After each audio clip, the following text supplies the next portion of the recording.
Welcome to Dishing Up Nutrition's Ask a Nutritionist podcast, brought to you by Nutritional Weight and Wellness.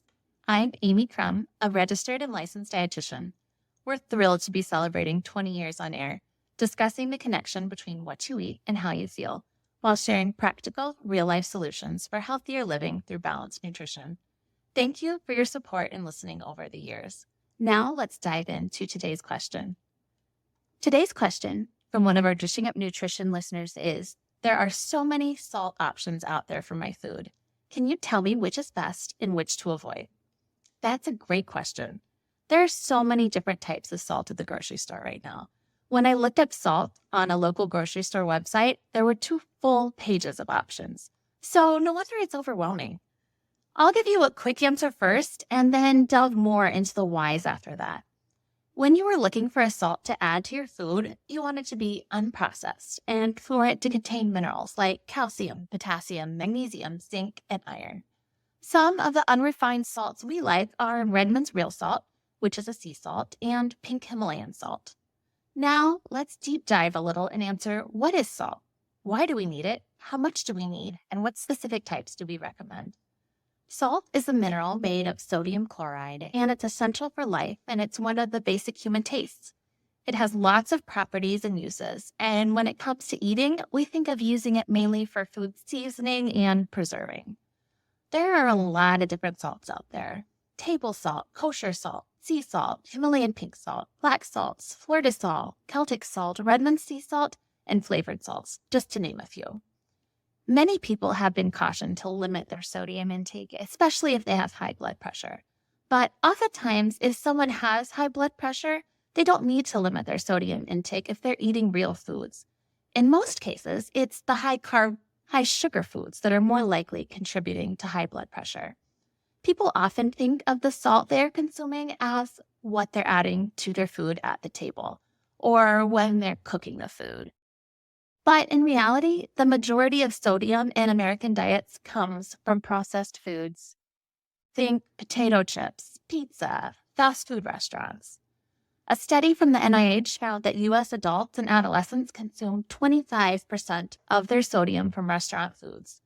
So if you are eating the way Nutritional Weight and Wellness recommends, real food, you likely are not getting a whole lot of extra salt in your diet from those processed foods. In that case, it's fine to add some salt as you're cooking or when you sit down to eat. The amount of sodium you need can vary a lot from person to person, depending on their age, health status, and other factors.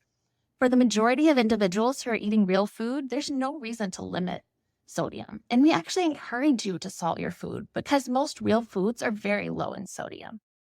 If you don't think you're getting enough sodium in your diet, I would encourage you to listen to the Ask a Nutritionist podcast that Brittany recorded in October titled All About Electrolytes.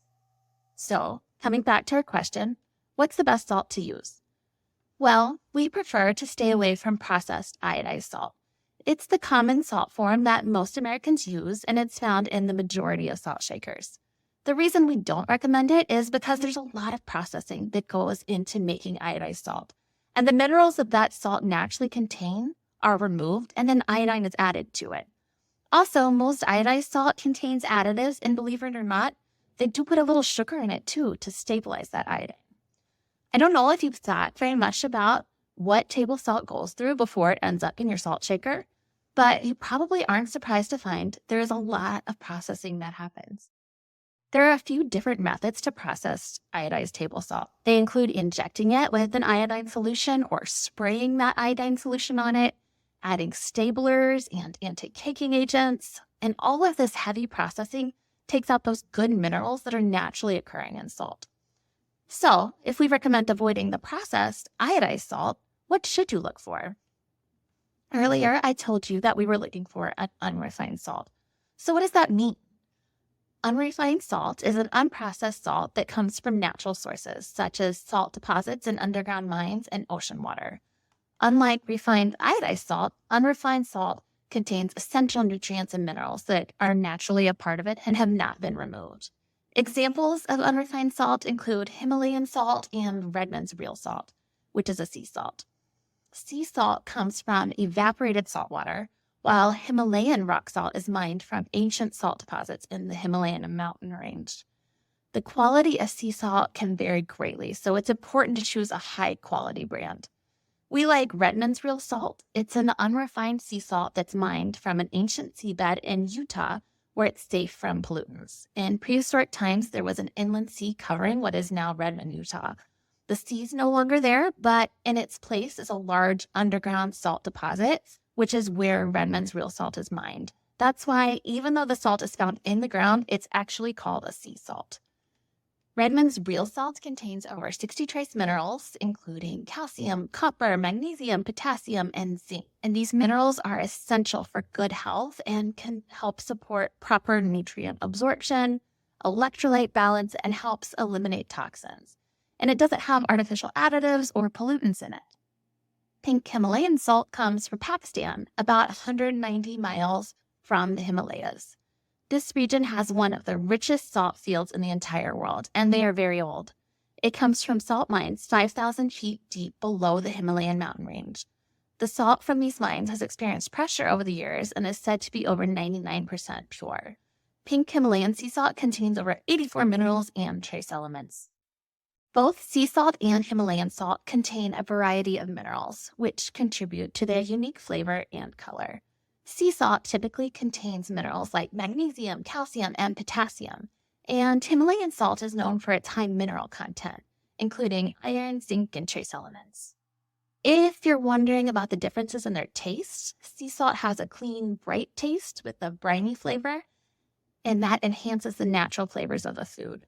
Himalayan salt has a more mild flavor with hints of earthiness. Some people describe it as having a slightly sweeter taste compared to sea salt.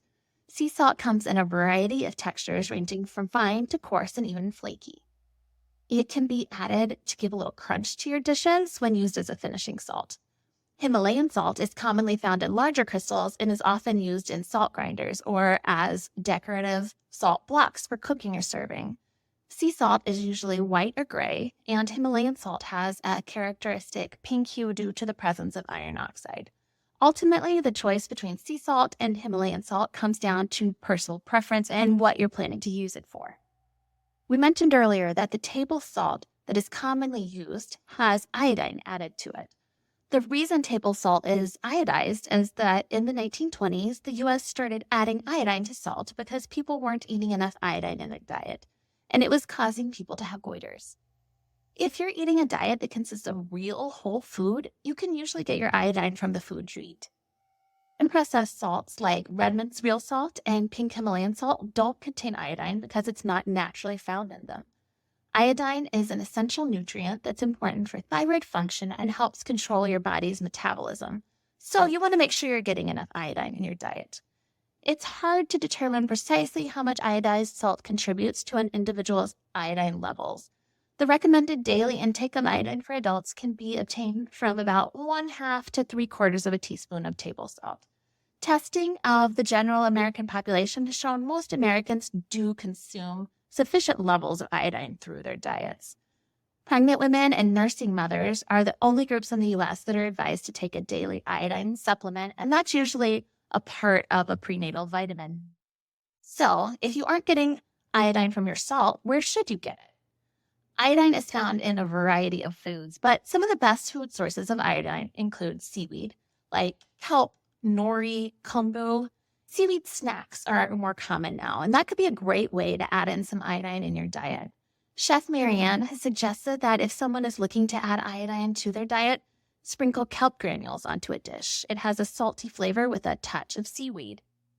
Other sources of iodine are fish and other seafood like cod, tuna, oysters, shrimp, and snapper, dairy products like milk, yogurt, and cheese, eggs, and prunes. It's recommended to consume a variety of iodine-rich foods to ensure you get enough iodine in your day. If you listened to that list of foods high in iodine and thought, I don't need any of those and I'm not interested in adding any of those to my diet, it might be a good idea to fill your salt shaker with a mix of half iodized salt and half sea salt or pink Himalayan salt to make sure you're getting enough iodine. Or just rotate between the iodized salt and the unprocessed salt when you're cooking. I hope from today's podcast you saw that there are a lot of reasons to make sure we are getting enough salt every day, including getting enough essential minerals, balancing our electrolytes, supporting nutrient absorption, eliminating toxins, normalizing blood pressure, increasing circulation, and reducing the risk of dehydration. We recommend that when you are choosing a salt to cook or to add to the table, to choose an unrefined salt that contains health-promoting trace minerals like a pink Himalayan salt or Redmond's Real Salt, as a healthier alternative to the more processed iodized table salt. Thank you so much for listening to Dishing Up Nutrition's Ask a Nutritionist. And if you have a nutrition question you'd like us to answer, we invite you to join our Dishing Up Nutrition Facebook community by searching for Dishing Up Nutrition on Facebook. It's a private group that's moderated by nutritional weight and wellness nutritionists and nutrition educators, and provides our listeners with a safe and supportive community to ask questions, share ideas, and get inspired. We look forward to hearing from you.